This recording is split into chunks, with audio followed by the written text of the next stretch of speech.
Thank you very much for staying with us. You're still watching In the Game on News Central TV and Favor Itwa. It's time to take it to the round letter game of football, and where to start and to start from, home and Africa, where Edo Queens is making Nigeria proud. A series of matches played at the qualifiers so far, and the team based in Benin City have sealed a place in the final of the CAF Women's Champions League qualifiers following a 2-1 win over host Inter de Abidjan on Tuesday night. MMSCN gave Edo Queens the lead in the 7th minute. Blessing Ili Vieda doubled the lead with a fine finish in the 34th minute. Now the hosts reduced the deficit from the penalty spot through Ajua Niamen on 1 minute, of course, after the break.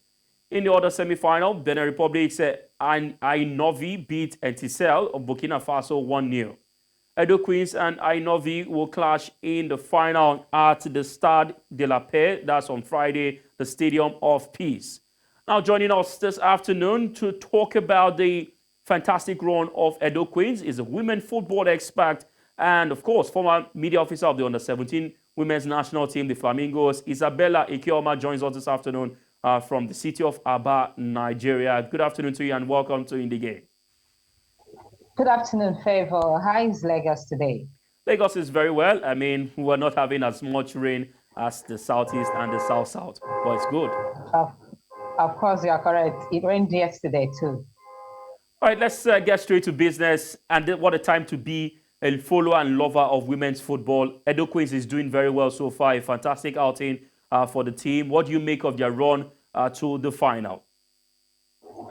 Wow, very impressive. I'm happy that they didn't keep their scoring boots at home. They took it all the way to Cote d'Ivoire and they've been routing. Of course, the first match, they were able to beat AS Guard of Niger Republic by 5-0. And then you talk about winning the second goal. And then MNSCN is also scoring, which is a very good one for Edo Queens. I'm happy with the team because I was there in Bayelsa during the Super 6. We saw what they could do. And they have a very seasoned coach in the name of Moses Aduku, who is a goal-getter. He has been there in Abidjan. I've been watching their matches, and they have been playing very, very well. They're actually determined to at least qualify for the championship with, of course, the CAF Champions League, which will come up later this year in Egypt. So I'm very impressed with what they have done so far. Let's look at the two teams that have made it to the finals for Edo Queens and Ainovi. They are yet to lose a game so far in the competition. How difficult is the final on Friday for Edo Queens, knowing that only the winner will take the spot from the WAFU B zone to the CAF Women's Champions League? Well, already the pressure is on Edo Queens. You know what we do in Nigeria? When you start winning matches, of course, everybody will queue in to know and to also support you. Right now, the pressure is on them. But I know with the type of coach that they have, they will lessen the pressure. And then you're talking about facing a Beninois team from our neighbors. They also want to be in that competition. So it's going to be a tough one for Edo Queens. All I want them to do is just do the right things, take care of them, make sure that they score every opportunity that they have, because Amelie is not a runover. They are not a pushover. They also want to be in that competition in Egypt. So they just have to relax, take their chances, and of course, let them make themselves proud first before Nigeria, because I would really love them to be in that Champions League in Egypt. Should Edo Queens get the WAFU B ticket, what do you think they need to improve upon ahead of the CAF Women's Champions League? Well, they also need to put in more players, although they have already, infused more players. Jamilis is there, Folashade Jamilis is there. Then you talk about other players that they were able to recruit. One thing with Coach Moses Aduku is that he knows the players to recruit, the players that fit into his team. And while during the Super 6, he mentioned that he will recruit players and the government is backing him up. So as the government is backing him up, of course, I know certainly that they will go all the way, but they shouldn't, underrate their opponents, because before you count two, you count one. We cannot start celebrating that we've already qualified while we haven't really gotten the ticket. So all they have to do now, Edo Queens, is to get more players infused into the team. But then there is a short time. So if he can work with the players that he has already gotten into that team that are doing well also in Abidjan, of course, they may even reach the semi-finals. Who knows?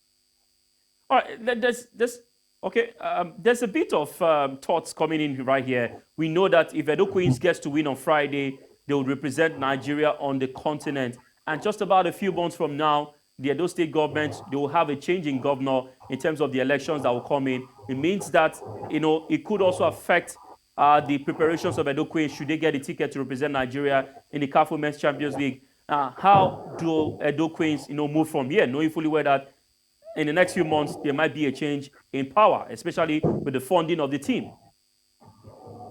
Yes, I know it's very difficult when there are changes in power, especially when it's a fresh election that will be coming up later this month. But what I want to the Edo State government is continuity. This present government have been supporting the team. They have been behind the team. They've provided everything that, let me not just be too sure, but have provided, let me say, maybe 80% of what Coach Moses Aduku and his girls need to make sure that they go all the way and maybe qualify to represent Nigeria. So I will want whoever takes the reins of power from Edo, from the incumbent governor now, should continue from where he stopped or maybe improve on it. They shouldn't allow anything to happen to our qualification. That is, I'm hoping, I'm getting ahead of time anyway. I'm hoping that we will qualify. So I just pray that the next administration, the governor that will take over from this government can continue from where they stop or maybe improve from them. I don't want to hear stories of funds and lack of welfare, all those stories that, sometimes trail us when we are preparing for competitions. They've come a long way. So these players are even being very optimistic that they can go to Cairo to represent Nigeria. They are in high spirits. So the government shouldn't do anything to dampen the spirits. All they have to do is just to make sure that these girls, hopefully, if they qualify to represent Nigeria, that they get everything that they want. There are no excuses this time. All right, before I let you go, when you look at the past in Nigeria women's football, would you say there has been a massive improvement compared to the last 5-10 years and now? Well, Nigerian football has improved, but we should have been more where we are now, we should have even surpassed it. Because, Nigeria barely came forth at the last WAFCON, and that wasn't a good one. But when you talk about the league, you can see that some players, our women footballers, are improving. They are doing very well, but we should do more because we are not where we are supposed to be. We are called Giants of Africa. Of course, we've taken the championship WAFCON. No one has ever taken it more than us. And where we are now, we are not where we should be. So I wouldn't say there's a very massive development, but it's better than later years because there are times where when you go to the Nigerian Women Football League, there are walkovers. When you go to venues to watch football, you find out that the other team didn't even turn up for the matches. But all that has been raised. Every team, whenever they qualify for any competition, they try their best to make sure that they go to the venues of this competition. And that is an improvement. And apart from that, our players have been traveling outside the country, making deals from so many top clubs. So that is an improvement that I want more of that. All right, talking about traveling outside of the country, we know that bulk of the Super Falcons play at the moment, they play outside of Nigeria. Only a handful or even maybe one or two play right here in Nigeria. This was not the case some years ago, whereby we had players from the league go straight into the Super Falcons of Nigeria. Now we are seeing what the Edo Queens team are doing at the moment with a fantastic result. Do you think it's time to give more room for home-based players in women's football to go into the Super Falcons of Nigeria, and not just about having players from Europe, from South America coming to play for the Super Falcons of Nigeria? Of course, it's about time. We cannot continue, neglecting our women footballers in the country. Yes, you mentioned it before. The bulk of the Super Falcons are those who came from the Flamingos right down to the Falconers, and then you talk about the Super Falcons. of course, right now, the 2016 Flamingos that I traveled with in Jordan 2016, 4 of the players are in the Super Falcons. I'm talking about Rashidat Ajibade. You talk about Chidimo Keke. You talk about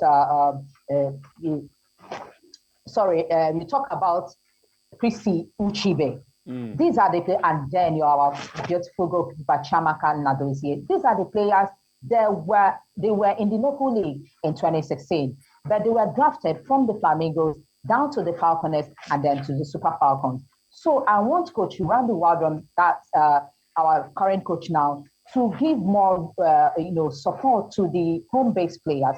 What I saw in Bielsa, I saw a lot of good players in Bielsa. They were just there plying their trade. And then at the end of the day, you see that they are not given opportunities to represent Nigeria at the senior stage. We just have to go back to that grassroots development, start from the Flamingos, drag them to the Falconers, and then to the Super Falcons.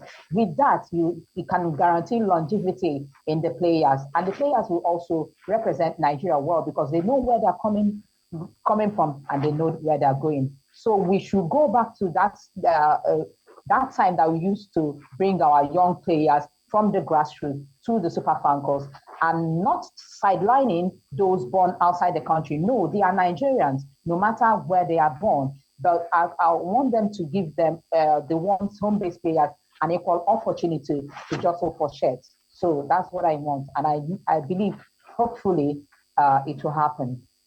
All right. I must say a big thank you to you, Isabella Kioma, for your quality time. I mean, it's always an interesting time talking women's football with you. And we hope that Edo Queens, come Friday, would be celebrating after the game. But of course, it's a big one ahead of the WAFU B finals. Thank you very much for your time. Thank you so much, Trevor, for having me.